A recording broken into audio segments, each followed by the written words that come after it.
Olá pessoal, bem-vindos! Hoje a gente vai abrir um verdadeiro dossiê policial, sabe? Mas os nossos suspeitos não são pessoas, eles são alguns dos criminosos mais eficientes e perigosos do planeta. São microscópicos, estão por toda parte e, acredite, são responsáveis por milhões de crimes, ou melhor, infecções, todos os anos.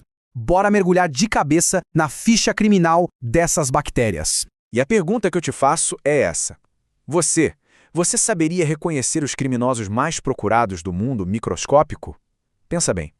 Eles podem estar aí, agora, na sua pele, na sua garganta, esperando uma oportunidade. Vamos dar uma olhada nessa galeria de suspeitos. Beleza. Para começar, nossa investigação vai se concentrar em 3 grandes gangues de bactérias.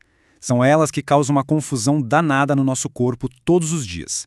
A gente está falando dos gêneros Staphylococcus, Streptococcus e Neisseria. Pode anotar aí, são os suspeitos de sempre. Olha, toda boa investigação precisa das ferramentas certas, né? No nosso laboratório de criminalística, a gente usa 2 coisas principais, a coloração de Gram e o teste da catalase. Pensa assim, Staphylococcus e Streptococcus são gram-positivos, então eles ficam roxinhos. Já a Neisseria é gram-negativa, ela aparece em vermelho. Mas o que realmente entrega quem é o arranjo deles. O Staph parece um cacho de uva, o Strep forma correntes. E o teste da catalase? É o tira-teima. E o nosso primeiro suspeito da lista é o Staphylococcus. Esse aqui é um caso clássico de oportunista. Ele é um mestre dos disfarces. Sabe por quê? Porque ele mora tranquilamente na nossa pele, no nosso nariz, mas se você der bobeira, se a sua imunidade baixar, aí, meu amigo, o estrago pode ser gigantesco. E qual é o modus operandi desse criminoso? É bem característico, olha só. No microscópio a gente vê ele todo agrupado, parecendo mesmo um cacho de uva, e roxinho por causa do Gram. Ele também tem uma arma secreta, a enzima catalase, que funciona como um escudo contra as nossas células de defesa. E para piorar, ele é um sobrevivente nato. Consegue ficar por horas, até dias, em superfícies, só esperando a próxima vítima. Agora, a ficha criminal do chefão da gangue, o Staphylococcus aureus, é longa, é bem longa. A gente está falando desde pequenos delitos, sabe? Coisas como impetigo, foliculite, aqueles furúnculos chatos, até crimes de alta periculosidade. Coisa séria mesmo, endocardite, que é infecção no coração, pneumonia, osteomielite. E como se não bastasse, ele ainda tem um arsenal de armas químicas, toxinas que podem causar coisas terríveis como a síndrome da pele escaldada e a síndrome do choque tóxico. E aqui a gente tem a prova do crime, a evidência número 1. Isso é o impétigo. Tá vendo essas crostas que parecem cor de mel? São as chamadas crostas melicéricas. É a assinatura inconfundível do S. aureus em ação na pele. E o pior, é super contagioso, especialmente em crianças. Agora, segura essa. Uns 30% da população, isso mesmo, quase 1/3 de nós, carrega esse bandido no nariz e nem sabe. A gente vive normalmente, sem sintoma nenhum. Nós somos, basicamente, reservatórios silenciosos. Cúmplices sem querer, esperando esse oportunista encontrar uma brecha para atacar. E a coisa fica ainda mais séria. O suspeito não está parado no tempo, não. Ele está evoluindo. Em hospitais aqui no Brasil, cerca de 20% das infecções por Staph já são causadas pelo tal do MRSA. É uma versão super resistente aos antibióticos mais comuns. Ou seja, ele está aprendendo a driblar a nossa medicina. Ok, vamos deixar o Staphylococcus na cela de interrogatório por um momento e passar para a próxima gangue, o Streptococcus. Se o Staph é o oportunista que age sozinho, o Strep é a gangue que age em grupo, em cadeia, e o repertório de crimes deles é bem diferente. O modus operandi aqui é outro. Eles também são gram-positivos, roxinhos, mas se organizam em filas, em cadeias, que lembram um colar de pérolas. Um detalhe crucial da investigação. Eles são catalase negativos, diferente do Staph, e a forma de contágio, bem mais direta, geralmente por gotículas de saliva ou pelo contato direto com a pele de alguém infectado. A ficha do principal integrante dessa gangue, o Streptococcus pyogenes, é cheia de crimes clássicos. A faringite, aquela dor de garganta bacteriana terrível, é o mais famoso. Mas o grande perigo com ele, muitas vezes vem depois da infecção. São as complicações pós-crime. É bizarro, mas o nosso próprio corpo, na tentativa de se defender, pode se confundir e atacar o coração, causando febre reumática, ou os rins, na glomerulonefrite.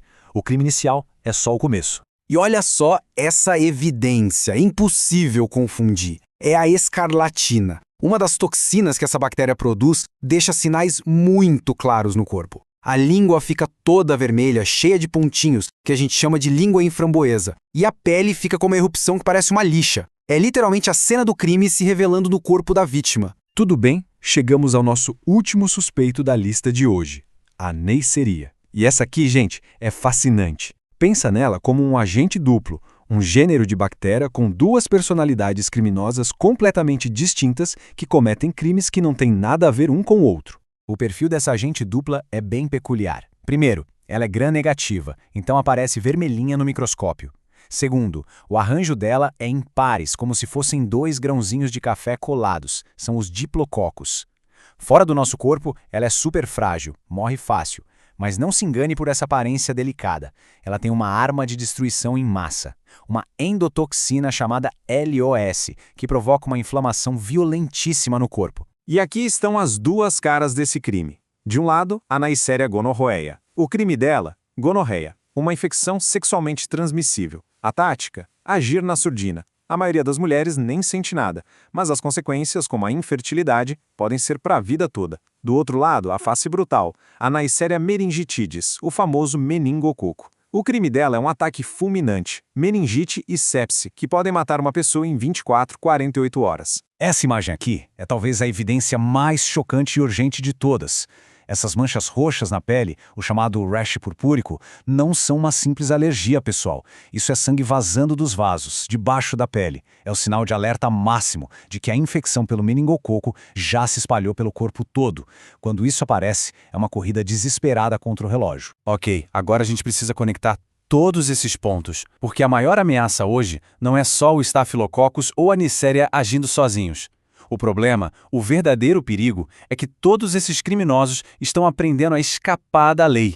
E a nossa lei, nesse caso, são os antibióticos. Eles estão virando supermicróbios. Dá uma olhada no plano de fuga do MRSA. É genial, de um jeito assustador.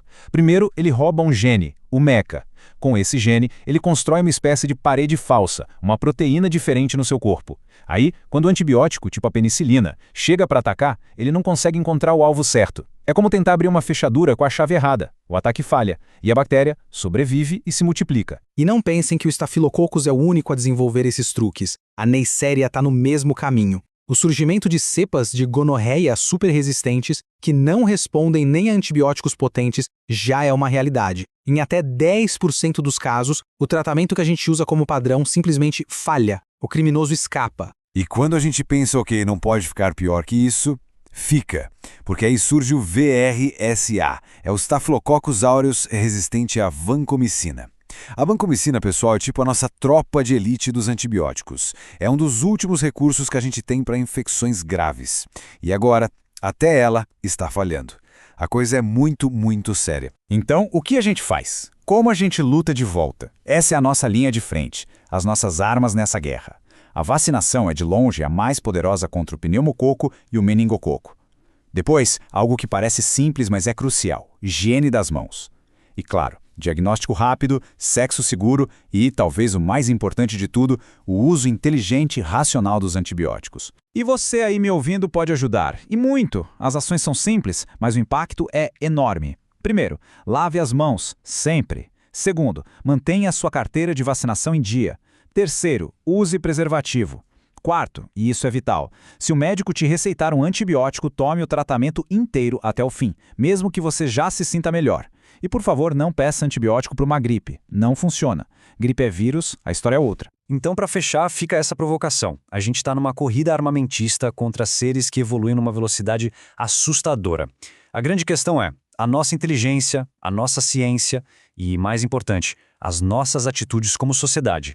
Será que isso tudo é o suficiente para a gente se manter um passo à frente delas? A resposta para essa pergunta vai definir, literalmente, o futuro da medicina. Pensem nisso. Obrigado pela companhia.